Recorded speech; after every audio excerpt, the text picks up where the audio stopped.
Why can't I just relax and let him do it and tell me what to do? Why do I have to be so prideful I can't let him teach me anything?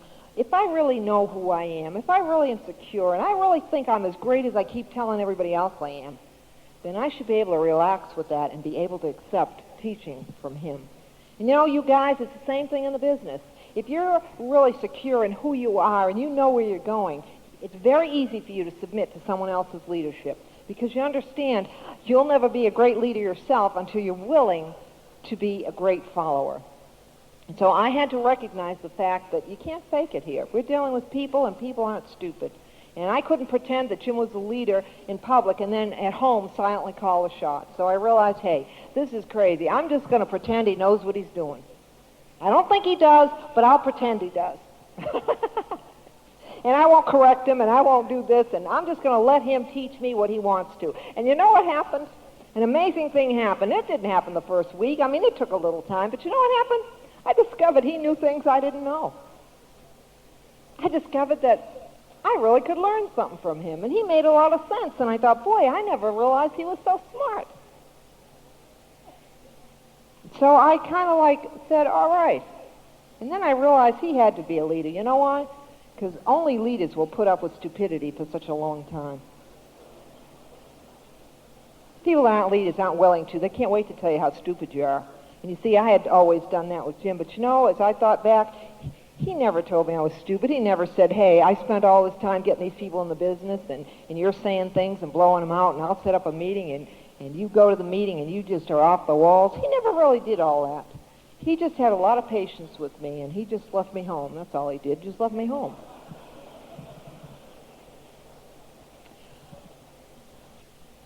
How's your attitude? How do I measure my attitude? Well, you measure your attitude by how many tapes you're willing to listen to. Some people are a tape a week, some a tape a month, some a tape a day, some a tape an hour.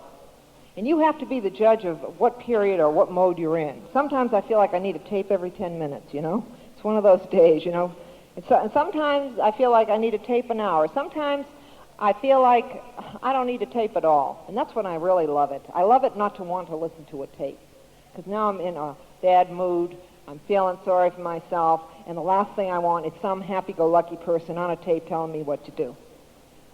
And everybody on tapes is always excited. They always know what they're doing. You know what I mean? And sometimes you don't want their excitement. You don't want their motivation. You don't want their dreams. You want your negative, rotten, swiny pool of self-pity. And you don't want anyone to interrupt that. You want to enjoy it. You want to get in the muck and mire of life and just cuddle up to it, you know? Oh, I hate the world. I hate everybody. Life stinks. It's not fair. I haven't got a chance. If only, if only, if only. And you think, boy, if I put a tape on, it's going to change all this.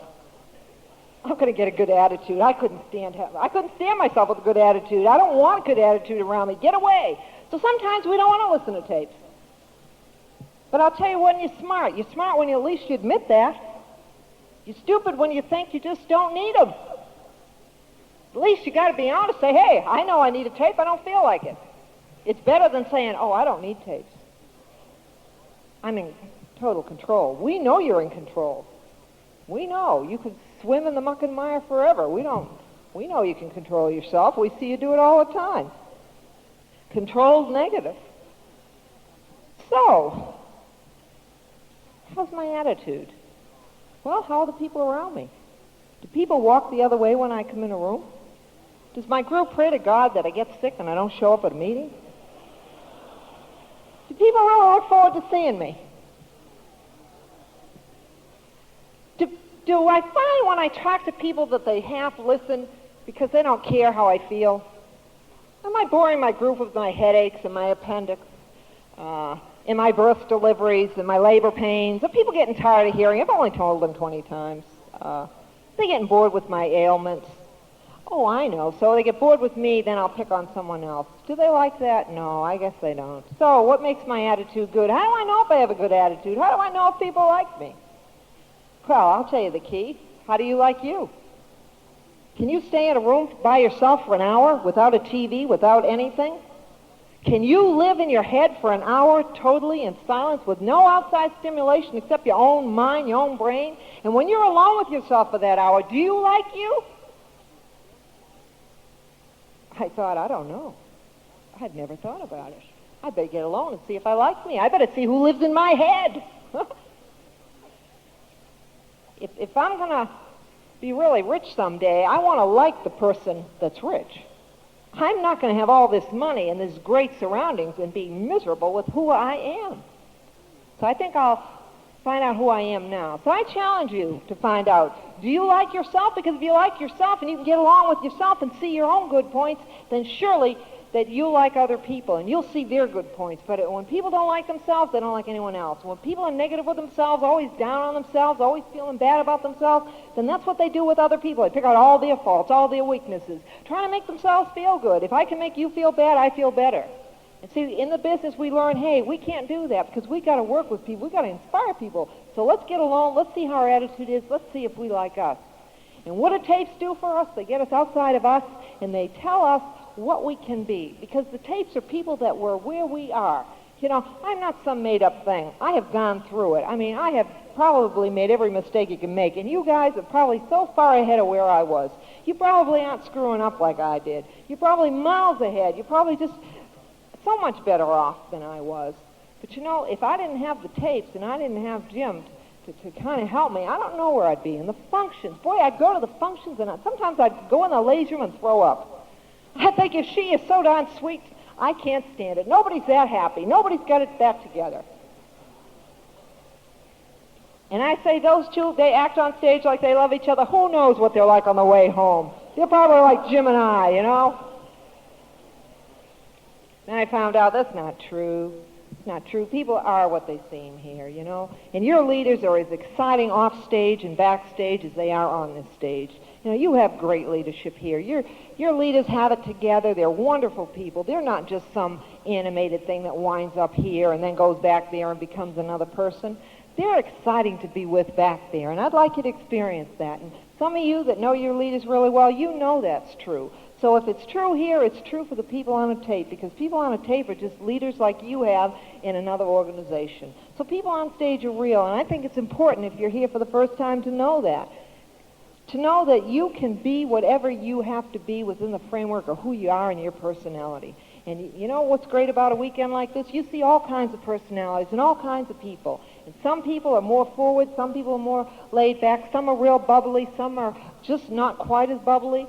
And that you can be who you are. You just work on who you are and become the best you can be. Okay, what's the final question? What is the final question that people ask in their mind? I'll tell you what the final question is. The final question is, can I do it? Okay, I've got all this knowledge. I've got this little detail down. I'm learning this and I'm learning that. But ultimately, do we have what it takes as people to put this thing together and get all these other people to listen to us? Do we have a magic? What is the magic? Can we have it? Do we have it? How do we get it? Where do we buy it? Can it work for us? That's the ultimate question. And that's the question that needs to have an answer really quick in the business. And the ultimate answer is, look around. Look around. God isn't cruel. And if you didn't have a burn and a vision for this business, you wouldn't be in it. And the fact that you're in it, that you signed up, that you're involved, that you're here, says this. Says, yes, you have what it takes. Yes, you can do this. You can change and grow, and some of you don't have to grow as much as others. And yeah, you have what it takes. It's only a matter of do you want to.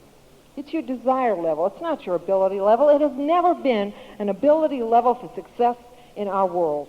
It's never been based on ability. It's always been based on the desire level. That's why sometimes the most uneducated people have become the most successful in the history of mankind. It's the most uneducated that grow and become the biggest. And the reason for that is they have more to prove. Their desire level is stronger. And some of the greatest leaders in this business are some of the people that had the most strikes against them as they started. And that's because their desire level was there. So this is it. This is the answer. How bad do you want what you want? What's your desire level? Do you really want this thing? Then if you really want this thing, then that means God's saying, hey, you got what it takes. You got what it takes. Just go ahead and do it. And now Jim's going to give you a little more basics, a little more details on something, and I want you to listen up. And you're a great group to talk to. You're just really great. And here's Jim.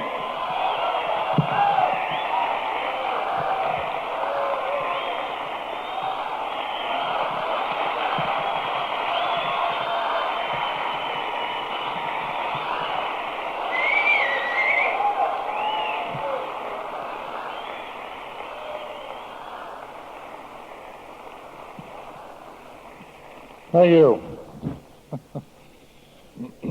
If you only knew what it was like when we first started.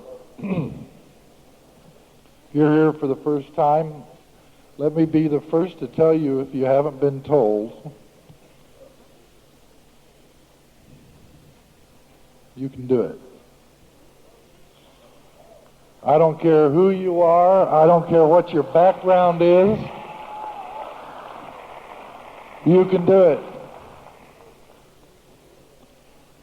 And especially those that are here for the first time and those that have been here a few times. To be perfectly frank with you, I had planned to really give you some nitpicky details this afternoon.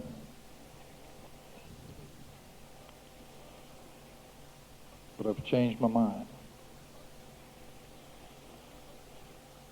I've changed my mind because a lot of times we allow ourselves to get bogged down with details a little bit too much. Maybe I should just take you back to when I got started and explain to you some of the things that we went through. If it applies then to you, then you can apply it.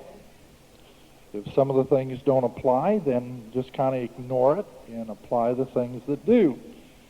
The first thing I had to learn was to be honest with myself. Now, I heard when I was a little kid growing up that the truth sets you free. Now, not that I was such a perfect child as I was growing up, and not that I didn't stretch or exaggerate the truth. Matter of fact, even little white lies and things like this, as kids growing up and trying to make excuses to get out of going to school or going to class or whatever. But ultimately I learned through the mistakes,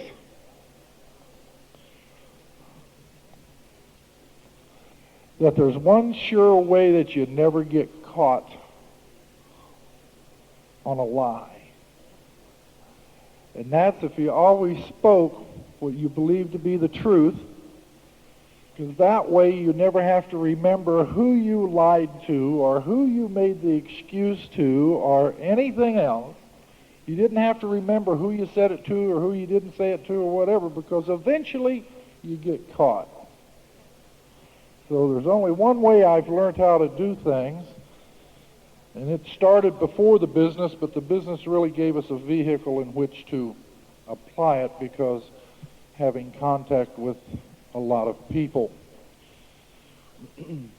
I'll take you back to when we got started. I said to you last night that I was basically shy, and I was.